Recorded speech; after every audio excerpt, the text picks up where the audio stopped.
On today's exciting episode of Undercover Boss, we follow two bosses that struggle to do their job while undercover. How will these bosses deal with being inadequate for once in their life, and how will they deal with getting fired? So, it's probably looking for somebody different. Alright. Tune in on today's episode of Undercover Boss. We will first follow the president and CEO of ABM Industries, Heinrich Slip.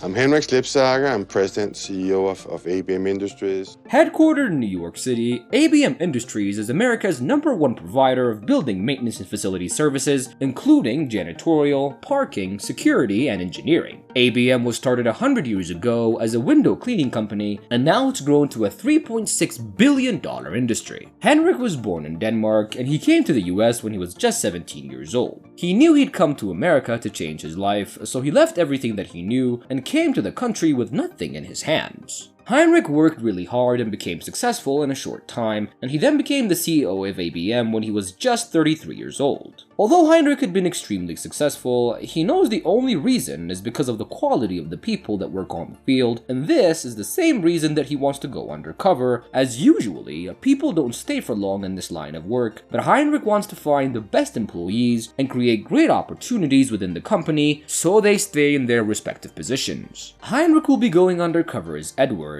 an out-of-work immigrant from Holland coming to America to compete and get into the service business.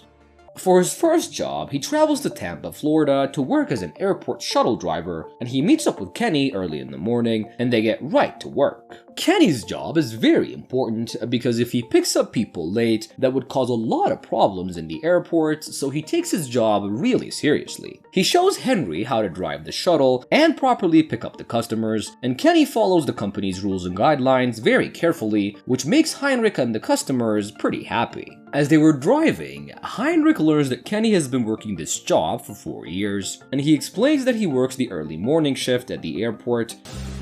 How long have you been doing this? I've been here almost 4 years, 5 years. Yeah? Yeah. And he then goes to class, and he also shares that his dream is actually to become a firefighter, which disappoints Heinrich a little as he's gonna lose another great employee. Heinrich then takes the wheel to do the next pickup, but he struggles a lot. He doesn't follow the guidelines, and he passes the speed limit multiple times, but he was still slow to the pickup because he takes too much time loading the customer's baggage. We then see Heinrich accidentally cursing when he encounters a problem. Going from... You can't cuss, man. Everybody in the airport is hearing you. You cannot cuss. Which forces Kenny to take back the wheel and finish the job himself. Heinrich then ends his shift without doing another job, and he was pretty disappointed at himself for not being good at this one, but he was still glad that Kenny was doing his job and plans to keep him on board. The next day, Heinrich travels to Chicago, Illinois to work as a commercial window washer, and he meets up with Peter and he takes him to the top of the building so they can set up the scaffolding, and Heinrich was scared of heights, so he was very nervous to do the job, but he didn't want to fail like yesterday, so he tries his best to be helpful. I have a fear of heights.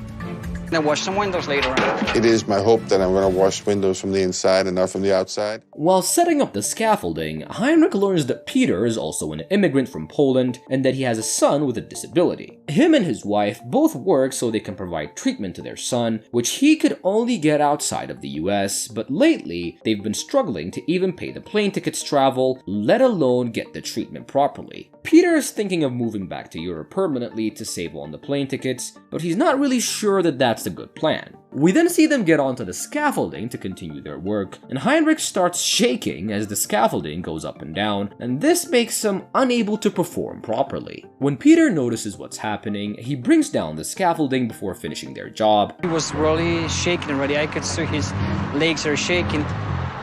And this pretty much meant that Heinrich failed again to do his job, which is really disappointing, but the most disappointing thing for Heinrich at this point is realizing that he's gonna lose another employee.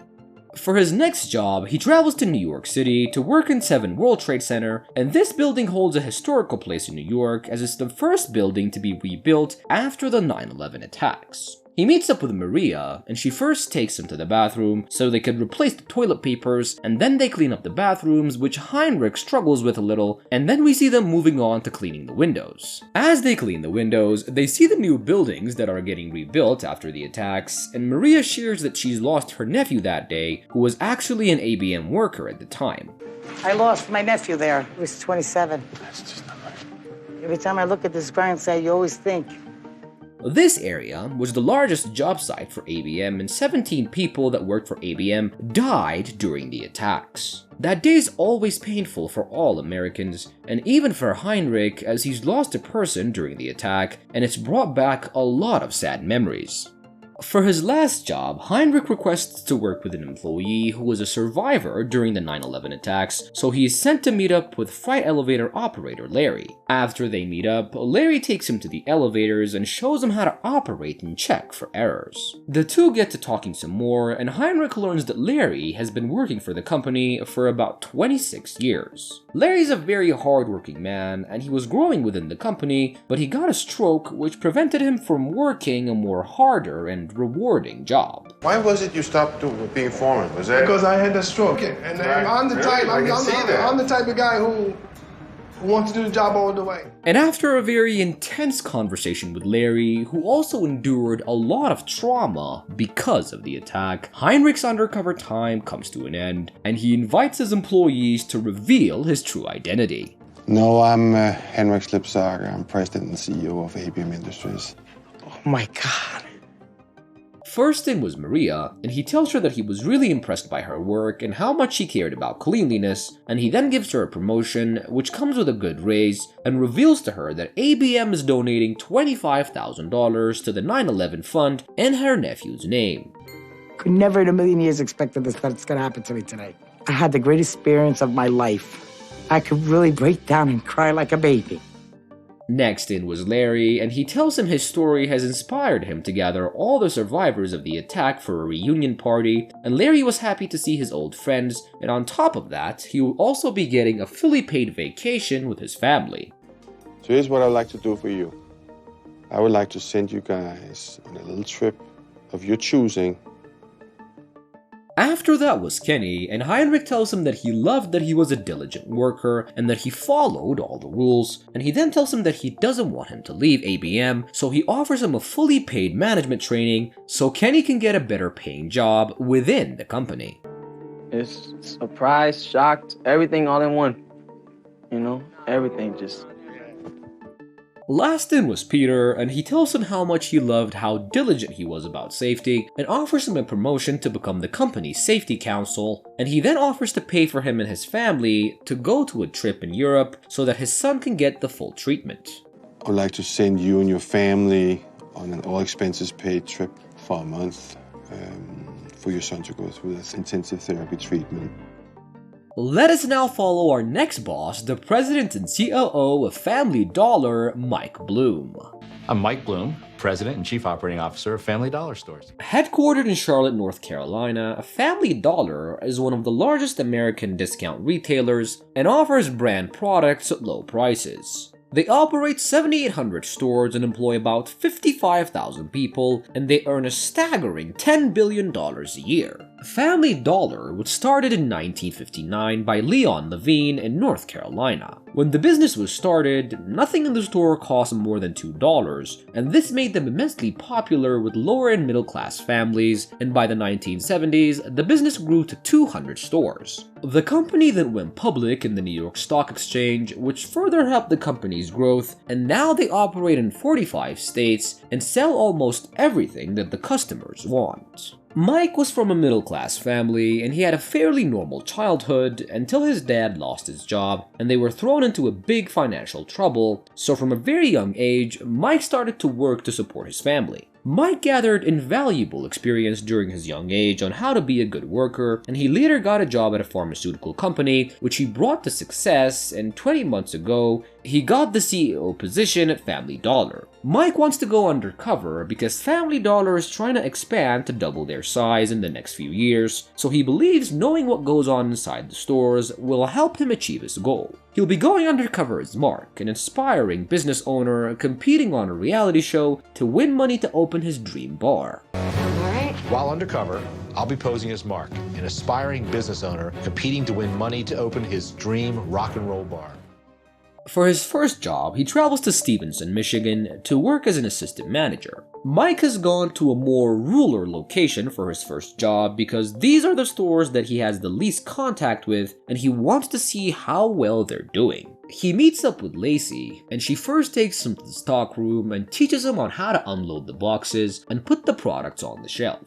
Mike then tries to do as he's told, but as he was shelving a new product, he accidentally gets a small cut on his arm. I just noticed I cut myself.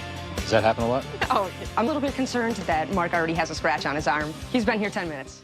This wasn't really a big deal, so they continued to work and they started talking about the company. Lacey tells him that corporations don't really care about the small stores and that they don't listen to them, and she explains that corporate just sends them products that nobody really wants in this area, so they just fill the stores with junk. It's really tough. Yeah. Yeah. We work hard here, and it's really hurtful to not feel recognized, you know? Yeah. I don't like it. The next day, Mike travels to Fort Rural, Virginia to work as a forklift operator in the distribution center. Mike's motto is efficiency, and the distribution centers are very important for the stores to operate at their best. He meets up with Rosalie, and he first takes him to the training area and shows him how to operate the forklift. Mike is fairly confident that he can do it, so he takes the wheel and starts driving the forklift on the training site. He does okay there, so he then goes to the main area and starts picking up products, which is when problems start to arise. Mike doesn't know how to properly drive while carrying product, and to make things worse, he was really bad at following instructions that were coming from Rosalie. Rosalie was giving good instructions, but Mike didn't really listen, so he used force to stop him and he orders Mike to get off the forklift. He tells him that he'll never let him back on and tells him that his day was done. I wouldn't be comfortable leaving you like alone doing this.